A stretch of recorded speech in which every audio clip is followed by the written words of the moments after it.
Hello, we are back. Long time no see again. I feel like this is going to be a reoccurring thing in all of my videos, not just my podcast, because I like to go with massive breaks between filming for some reason. But hello, welcome back. It is now 2026 and I invite you again to go grab a cup of chai, come back, relax, get cozy and get ready for a little bit of yap, because I have some fun topics to talk about today. You might see my cats coming in and out. We have a different location as well because I am back home and I am studying for exams, evidently, because recording a podcast is definitely studying for exams, but hey ho, I needed a little break, so we are having a little podcast. It is 2026, as I said, and Chai with Chelsea is here, better than ever, and this year we're going to try and post once a week. I know. My goal for YouTube this year is at least posting once a week, because I like looking back on it. Like my YouTube videos, the 3 whole videos I've posted, I have watched back so many times because I just like looking back on what I was doing at that period in time. So my goal for the podcast is to at least post once a week. Vlogs will decide their own mind and everything else. Do mind the lighting. I am using natural lighting right now. The sun is lovely. I'm trying to get as much vitamin D as I can, because being back in the UK, there's no vitamin D. But we'll get on to all of that. But let's start off with New Year, same me, because I personally don't believe New Year, new me, because I don't think you should be reinventing the whole of who you are at the start of each year, because you yourself are great. You are amazing. You just need to be a tiny bit more polished. So I'll talk you through a few of my goals for this year and we'll just see how it goes on from there. Firstly, I do want to introduce my new mug though. Look at how cute it is. I have just a normal plain British Yorkshire tea today because this is all I've wanted. I've had so much chai whilst being in India, but I've been craving just plain Yorkshire tea. So we've got Yorkshire tea today. And I have also added mugs to my collections, which I will actually do a full mug video later on at some point, as to like all my mugs and stuff like that. But I have a mug obsession. I bought 2 new mugs after coming into the UK. I went home bargain, and whilst in India I bought like 2 sets of like the small little cups that you get, and they are so cute. They are scattered around. I'll find them at some point, but hey ho. So my mug obsession is bad. I think I have like 8, 9, 10 mugs in London already, and I got 6 of one set and 4 of another set, so I've got 10 already, and then 2 more. I've bought 12 mugs in the past month, which I am not complaining about because I love my mugs, but I will do a little story time on them later on. But moving on to my resolutions, I guess you could say, for the year, or the goals I've set for myself this year, and they pretty much coincide from the start of 3rd year. The sun is moving, so the shadows are moving, and it's really annoying me, but hey ho. My goals for this year coincide with the goals I kind of set at the start of 3rd year for me, which go along the lines of just living in the moment, taking everything as it comes, and not leaving stuff to be like, oh, I can do that later, because I can't really do that later. And that especially goes towards traveling, exploring places, events and stuff like that. And I'm really putting myself out there this year, which I'm very proud of myself for, because I am very much an introvert at heart, even though I might not seem like it. A lot of people say that I'm not, but I am very much an introvert at heart, where I like my own space, I like my own time. That might be the only child in me speaking more so than the introvert, but yeah, I want to say yes to a lot of things this year, like Killicum, for example. I am going to that. God knows how I built up the social battery to say yes to that, but we're going. And there's a lot of different things like holidays that I've got planned, birthday plans, and I cannot wait for all of them. University and degree wise, my plan is obviously try and get first, do the best I possibly can whilst also living my life. I recognise that I'm paying a lot of money towards this degree, so I want to get the best outcome I possibly can in my degree. But I also recognise that my degree is not my entire life. My degree is a part of my life that will aid me further on. So even if I give my best to it and I don't get the grades that I want necessarily, it's not the end of the world. I'm enjoying my life. My life will still carry on and I will have a great time. And just living life plans, I want to try and go on as many holidays as possible. As you can probably tell, I've said holidays about 10 times already, but I want to explore this year. I just want to see places.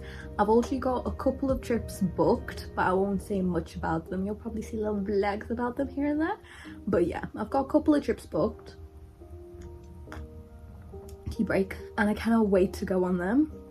And I just want to just enjoy life as it is right now, see where life takes me, where the road takes me. I do have exams coming up and I am studying very hard, and about that actually I wanted to talk about that. Oh, the shadows are really moving. About the exams, like right now I'm studying. I've got literally a week towards the exams. This time in a week I will have finished one of my exams and I'll have one to sit. But my thing is, I probably am not as far along in revision as I should be right now. I am doing my best and trying my best to keep going. I know that in myself that I will get them done. I will get the revision done. I will study as much as I can. But I know that I'm not the place I want to be, but I'm not stressing myself out by it, because me stressing myself out is not going to get me anywhere.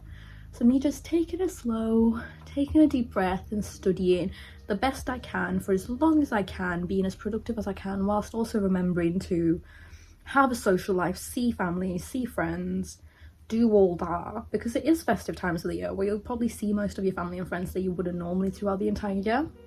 So I'm making sure to keep that in mind and making sure that I'm actually studying whilst also being fair on myself and let myself live my life a bit. Which is why I went to India for 2 weeks at the start of Christmas, from the 12th of December to the 27th. I was in India, I was in Goa, and I was living my best life. It was so good. I ate so many fish thalis. I had kingfish, I was gonna say I had chonok. I did not have chonok.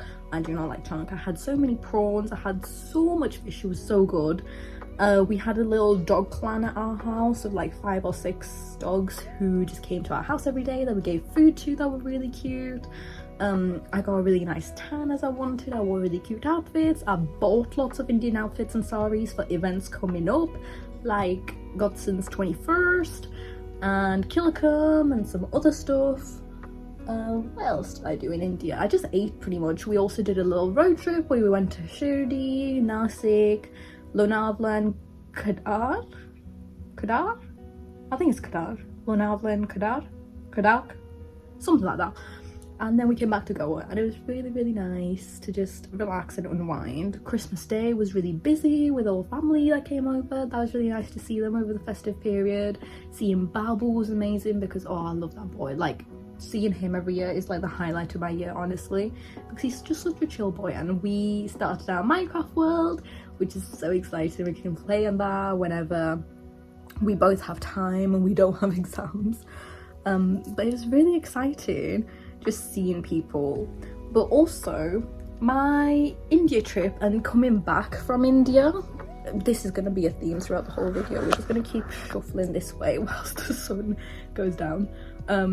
But one of the things that I learned since coming back from India and the whole of 2025 actually, is saying no to FOMO. I am someone who experiences FOMO to the max. Like, normal FOMO people might be here. Me with FOMO is here to the point I will overwork myself so much to the point of tears, which, now that I say that out loud, kind of sounds a bit, I don't want to say pathetic, but pathetic, because I know in myself there's a reason why I won't be going to these things, because I won't enjoy it. There's people there that I don't really get on with, or the event is just not my type of thing, or there's food there that I know I'm not gonna like. There's reasons as to why I don't want to go, but me not going still gives me FOMO, which is the whole definition of FOMO. But I have learned to trust myself in the ways of, there's certain things that I'm not going to because of reasons that I know, so I don't need to feel FOMO towards them, because it just makes me feel shit. I don't want to feel shit. I want to be happy. So learning how to trust my gut as to why I'm not going to certain events or certain places and not feel FOMO about it has been a massive thing that I have learned in my life, which I'm so happy that I did learn, because without it, my life was actually getting very busy, obviously, because I was saying yes to everything that I possibly could have, but it was also getting very stressful because it felt like I wasn't doing it because I wanted to, but rather because if I didn't do it and I missed out on it, I felt like I was being left behind, which isn't true. Like, you don't need to be going to every event. This is FOMO, just not about going to stuff, but about clothes and stuff like that as well, where you don't need to have a new outfit, you don't need to do like buy 20 new things for winter, you don't need to have the latest bag, you don't need to always have your nails done. Like, there were so many things that I learned where I was like, Chels, just be you, just take it chill, because the people who want you around will keep you around. The people who don't serve you, the people who don't like help you feel better about yourself, just won't be around. They will disappear. They won't be in this. The lighting is moving too quick. It's only like 1 in the afternoon. What do you mean the lighting's moving this quick? But yeah, saying no to stuff has really helped with my FOMO, and realizing that my gut is doing the best for me and my mind is thinking the best for myself has helped a lot in me not feeling bad about not going to stuff. Leading on from that, I've also had to learn, there's a lot of learnings that I've done in 2025 that I'm taking into 2026 with me. Oh, my cat is just sleeping like that and just staring at me doing the podcast is so cute. I knew. And Aurora's somewhere around there. But another thing that I learned was, what was I going to say? Another thing that I learned majorly was learning how to be true to yourself and stand up for yourself, whilst also being respectful, because I feel like a lot of people put standing up to someone with confrontation, with being like, I'm right, you're wrong, which I don't think is the case at all. And I'm so sorry if I've talked about this on my previous podcast, but it's something that I have really learned this year and I think is a key skill that everyone should have. Oh, hiya. Where standing up for yourself and being true to yourself and being there for yourself is not being rude to someone else, where you can confront stuff whilst being respectful and kind to other people, because I feel like a lot of people think if you're standing up for yourself, if you're disagreeing with someone, it kind of leads to confrontation, which I don't think is true at all. There's ways to confront stuff and bring stuff to light without being rude, especially in Indian communities or communities of colour, or maybe just everyone. I don't know if this, I can only speak from like an Indian perspective, where specifically an Indian Goan perspective and kind of like an Indian Malayali perspective, because I've been shown to that community to see like the ins and outs, but it's mostly going to be from a Goan Indian girl perspective who's an only child, where you kind of do get trampled. If you do let yourself get trampled over, you will get trampled over with multiple things. You kind of just need to stand up for yourself, where, for example, I'm trying to think of a good example, especially with aunties, people older than you, where it's very much you need to respect your elders, you need to be there for your elders always right, is not true. And being a girl who's very stubborn, who's had to learn to realise when she's wrong, and knowing that I can do that self-growth, I look at other people who haven't got to that level, I'm like, I know you can get there, but you're just choosing not to because you're too stubborn, or you're in the mindset of I'm always right, you're always wrong, or people who stress at people for no apparent reason and just take the anger out of them. And that's where I get to the point where I'm being like, nope, like, that's just not right, get a grip. You are old, you should know better than this. But obviously I don't say that. You have to say it in a nicer, more constructive way, of ways of being like, I'm just going to use an auntie for an example. Auntie, I think you aren't fully correct. Or even if that is too much of like a confrontational phrase, which it might be to some people, being like, auntie, but do you not see this side where I have done this, this and this, I have done X, Y and Z to make the situation better, but ABC has also not contributed towards this. I'm trying my best with X, Y and Z, but if I'm not getting that external support, there's only so much I can do, whilst also being a uni student, whilst having a full-time job, whilst having exams, while doing this, this and that. This is not a specific example that's going on in my life. I have sorted out all the conflict in my life, so anyone who might be watching this thinking this is about you, this is not about you. This is just a general XYZ ABC case, because if I did have anything with you, I would have sorted it out already. But like getting my friends, my family and people to just stand up for themselves, because life's too short for you to get trampled over. That's kind of like the vibe I'm going off, where I'm like, life's too short for this to happen, for that to happen. Because think about it, in the long run, you're trying to please an auntie, you're trying to please an uncle, you're trying to please some random relatives' kids to be like, oh, I do this, this and that. Where's that actually gonna get you? With nowhere.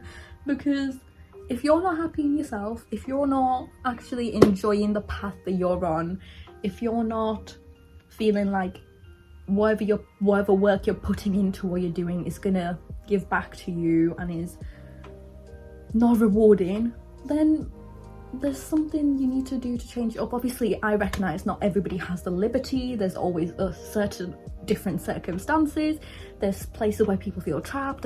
It's so much easier said than done, and trust me, I do know from someone who wanted to do a degree solely because, not solely because that is true, I'm justified, but mainly because that was the path written out for me. I need to get a degree, I need to get a good job. Whereas now I've got to the point where I was like, yes, if I don't get a 6-figure job, I used to think if I didn't get a 6-figure job, my life is over. Like, what am I doing with my life? My parents are going to kill me, blah, blah, blah. No, my parents want the best for me. They just want me to be happy, have no financial worries, to be stable in life and to be happy. That is all they want for me. And that was an unrealistic goal that I set. My parents would obviously love for me to get a 6-figure job, but even if I earned like 40, 50, 60,000, they would still be so happy for me if I'm living a best life, if I have a house, if I'm just doing well for myself. They would still be happy for me. So learning to not set, not unrealistic goals, because obviously I would love to have a 6-figure job. That is still the goal, but realizing that if I don't get to that goal, but still get into the middle, like aim for the moon, if you miss, you're in the stars, that kind of vibe. Because for some, this is just me. Because for other people, obviously, getting to that goal, getting to the next best thing is always very important. But for me, I've realised the Hercules heel, I guess it is, or the paradox that is, that you can always do better. Because obviously you can, but I believe that to a certain extent. Because what if I am getting a 6-figure job, I'm thinking, oh, I can get a 7-figure job that I can strive towards. And if I keep pushing my goal further and further back, and always working towards that goal, am I going to be enjoying the journey? Am I going to actually be living life in the middle during all that? That's the thought process that I'm going down. Like, if I'm actually living life while pushing those goals back, fair enough. But I am a very goal-oriented person, where once I get a goal, I will strive towards that and not think about anything but that. And that made me realise I wasn't living life. I wasn't living my life. So my goal now is just to take everything as it comes, live life and enjoy life. Aurora! Let me go let my cat out quickly. Come on then.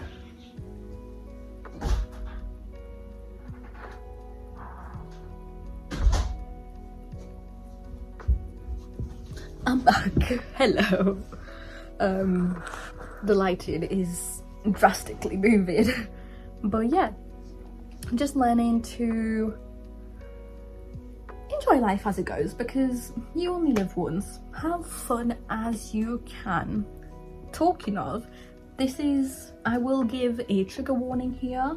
If you don't like talking about food and eating habits and stuff like that, skip to whatever time I place here. But I'll give a chance to everyone who wants to skip.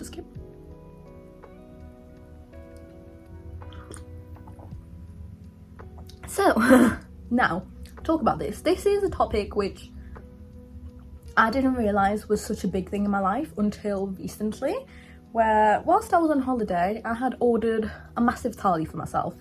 When I was a child, I wouldn't eat much. Like, I can eat a lot of food, but I used to not eat a lot. Like, I'd eat a lot through the day, but not like big meals. Like, I'd snack a lot, which I didn't realise. Looking back on it now, I do realise I used to do that, but when I was in there, I didn't realise that. But that was fine. That's just how I used to eat. And my meals used to just be like normal sized meals. Now, like recently when I went to Goa, everywhere I went, I ordered a thali, and I went out with some family and I'd ordered a thali. And one of the family members was like, oh, Chelsea's definitely not going to finish that. So they mentioned to my dad to be like, oh, don't eat, like, don't order too much yourself, because whatever Chelsea doesn't finish, you'll have to finish. And I'd already started eating my thali at this point, and I knew I was going to finish it. I'd ordered the thali because I wanted a full thali's worth of food. But just that one little comment of, she won't finish it, so you don't order much. A comment on how much people thought that I could eat made it seem like a competition, which it shouldn't be, but made it seem like a competition in my mind. And I was determined to finish that. And it went more from a, let's enjoy this thali because it's such good food, to more of, oh, I need to finish it now, no matter how much I like it or not. Even if I don't like it, I need to finish it. Thank God I did like it and did finish it. But just that one comment whilst I was eating changed my whole perception on that meal, which was frustrating because it was such a good thali. It was a delicious thali. But that one comment somehow changed everything to do with it, which was really weird. And I noticed that recently as well, because I'm not going to say this with any sort of malice towards Godson. I love Godson, I have mentioned this to him, and he has always said stuff with love and now recognises, like, different people have different boundaries. To me, I have like, Godson used to say this before and it didn't affect me much, but now it does. I have communicated that, let me get that out there. He knows, blah. But recently when we were eating, I don't know when it was exactly. It was when me, Godson, and one of our friends might have gone out, and I had ordered a salad because I told Godson how much I was eating in India and how happy I was with eating this much, because there'd be times where I'd be eating and I'd think, oh, Chelsea, this is not the best for me, because firstly, health, and secondly, I might put on weight that I didn't want to put on because I'm very happy with how my body is right now. But I was like, oh, if I do, I can just work out. I was like, I'm in India, let me just enjoy myself. If I do get to a place where I'm not happy with my body, if I'm not at my ideal self, I can just work out. I can go to the gym, I can work on that. But I was like, let's enjoy myself in India. So I was telling Godson how much I'd eaten and how happy I was that I was eating so much. Like, I was eating like maybe like 2 days worth of food each day, which I was very happy with, because I was like, it's a holiday, I need to enjoy myself. Then I came back to the UK and we'd gone out for a meal with one of our friends, and this salad had come, and it was a massive salad. It was delicious, massive, like chicken gyros salad, I think it was, with halloumi, and it was massive. We didn't think it was going to be that big. We thought it'd be about like that big, but it's about this big. And I started eating it and I was like getting through it, like scranning. Godson was like, oh yeah, Chelsea could easily finish that, and I'm so happy for her, like she's actually enjoying her food. But that, he meant it with all good intentions, no bad intentions were there. My brain thought, he thinks I can easily finish this, now I don't want to finish this. It's this fact where your brain like does the opposite of what you're told. Like, if you're told not to touch it, you try and touch it. So my brain was doing that, and that made me realize how you couldn't even know, because I don't think Godson would have ever thought that I'd be thinking that. I don't think he would have ever thought that, because obviously we've talked about any of my past histories with food, or how my relationship has been with food, which has thankfully, with God's grace, been good most of the time in my life. But I don't think he would have thought that recently. And I don't think my family would have thought that either in India. Whereas when I was actually eating it, I was like, I should probably say this to him, because I wanted to, like, as soon as that comment was made, even though it's made with no malice intention, it just ruined the food to me, where I was like, do I want to finish this? This is quite a personal topic, actually, now that I think about it, I'm talking about. But hey ho, I love you guys, so I'll talk to you about anything. But yeah, I thought to bring that. I'm so sorry about the background noise. That is Isla playing with her toys. But I brought that up to Godson, and he was like, yeah, I would have never actually, he was like, yeah, I'd never think of that at all, and I'm so happy that you brought it up, because I don't want to take part in something that would make your relationship with food bad. which was great. We sorted it out, but I realised how normalised it is, I guess, in our society to comment about looking at someone and be like, oh, they definitely won't finish that, or being like, oh, they could easily finish that, give them this, this and this. Like, the assumption, oh my god, my hair's so greasy, but the assumption with food and how normalised it is really was a shock. Not shock, but like an awakening that I thought was quite important that people should know, because you don't know what kind of things people have gone through. That's why whenever I talk, whenever I speak, whenever I'm communicating, whenever I'm talking on here, I try and think about all possible impacts that my words will have, because I recognise that there's so many different situations, there's so many things that can trigger people, there's so many experiences that are traumatising for people, there's so many things that can affect people in so many different ways that if you've not experienced yourself, you would not understand a bit of it. Like, even my comments about living your life as it comes, that is me talking from a very privileged position where I have stuff to fall back on if things go wrong. So I recognise that not everyone can do it. Everyone has different circumstances. So trying to be as kind and polite when I speak as possible, especially online or when I'm talking to my friends and stuff like that, because you don't know what people are going through. And you might think about situations where, like, your friends might have opened up to you about something that happened in the past, and you look back on that period in your life with them and you would have never thought about that stuff happening. So just being more thoughtful about what you're saying and what you're speaking about. And some people might argue, they'll be like, oh, there's so much to think about when you're speaking nowadays, you can't talk about this, you can't talk about that, like, what can I talk about now? Girl, it's not that difficult to just be a bit considerate and just be a bit more censored in the ways you're speaking, not saying slurs, not talking about racial parties in certain ways, not using words that aren't bad. Just like talking normally isn't difficult, and just being a nice, considerate person isn't very difficult. But for some reason in today's day and age, people don't get that message, because I have acquaintances or like friends of friends that I try and explain this idea to be like, don't say this, don't say that. Or whenever people talk insensitively, I try and either point it out to them then, or if it's not suitable, to point it out to them later, to be like, you can't say this, or try, like, stop saying that because that's insensitive. But that leads on to a really good conversation, actually. Keeping people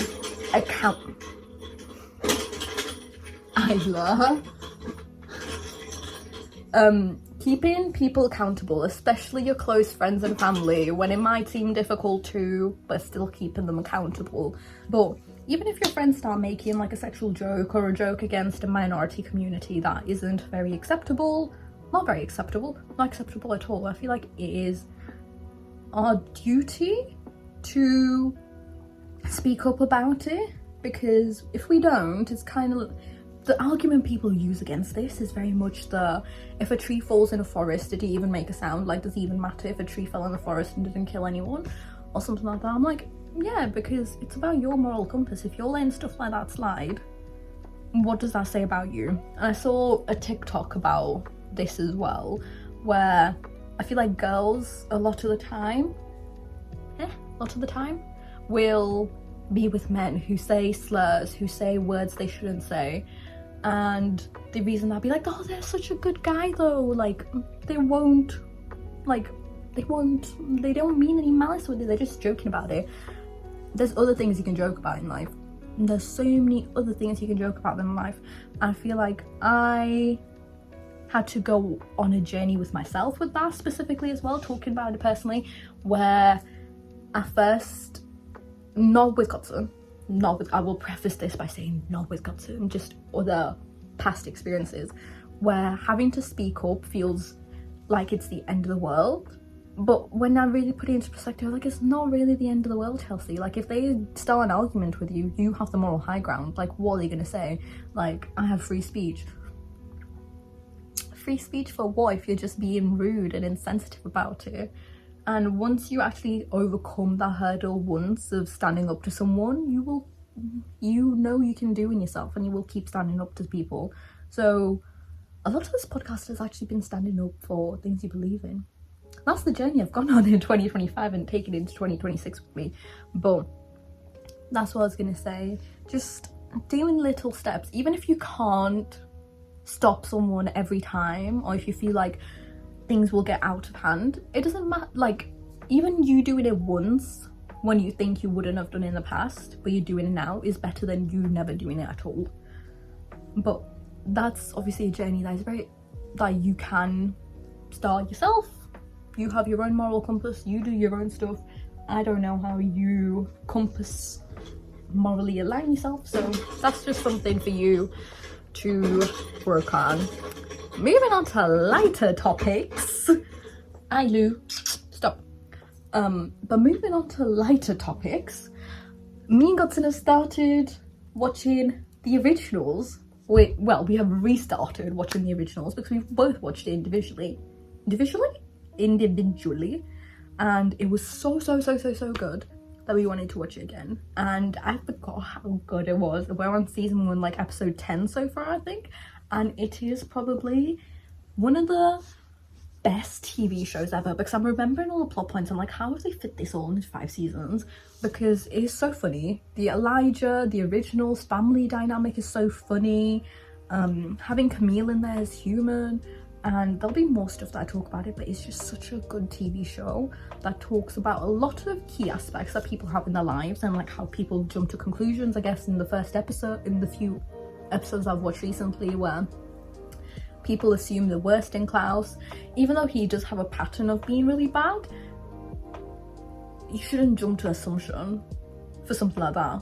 That kind of goes into the story of the point that I also saw, where I was like, if someone says something bad about you, and that, okay, let's say person A is saying something bad about me to person B.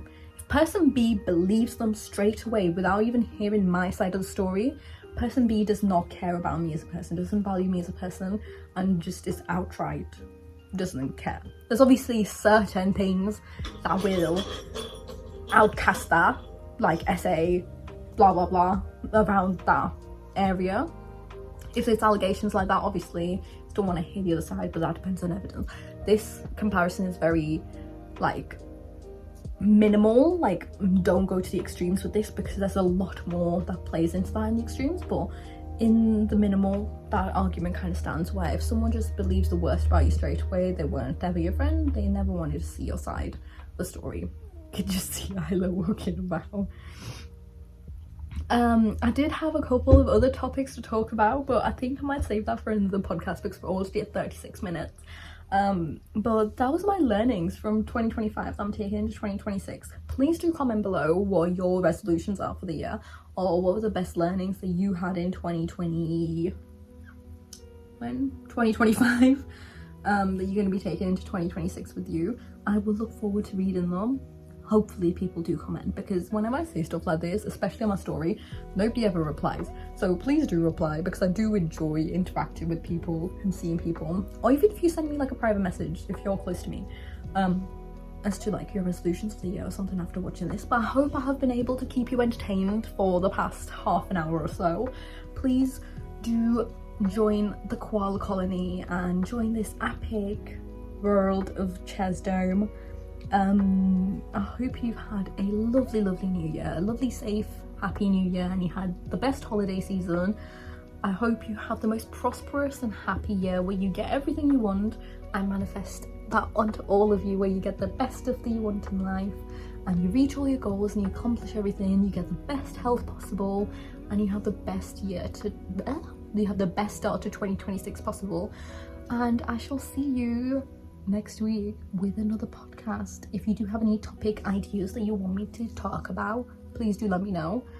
But yeah, I shall see you next week. I love you lots. I shall see you later, koala colony. Love you, bye.